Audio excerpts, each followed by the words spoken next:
मित्रांनो, मी आज तुम्हाला आहे ना एक स्टोरी सांगणार आहे. तर विषय असा होता, मी जेव्हा 10वीला होता तेव्हा मला एक मुलगी आवडायची. मी तिला प्रपोज केलं, ती मला हो बोलली.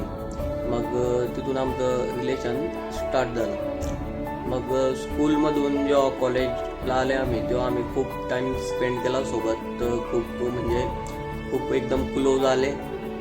थोडे दिवस झाले, थोडे वर्ष झाले. मग आम्ही घरी सांगायचं ठरवलं की बुवा आपण रिलेशनबद्दल घरी सांगूया.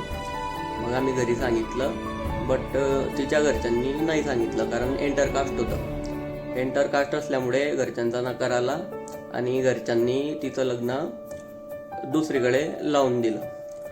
पण योगायोग असा झाला, काही महिन्यानंतर आम्ही एका ठिकाणी असेच अचानक भेटलो. मग तिथं आम्ही बोललो एकमेकांशी.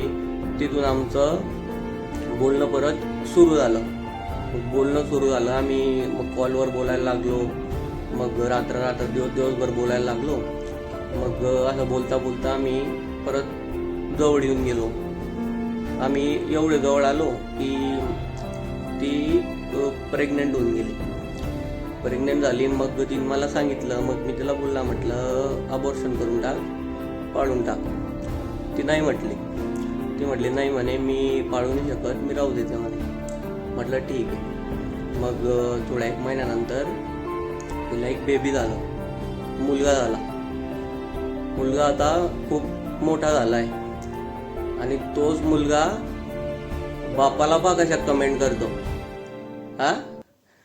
मला आहे ना त्या मुलाला विचारायचं आहे, अरे भाड खाऊ, बापाला अशा कमेंट करताना तू लाज बीज नाही वाटत का?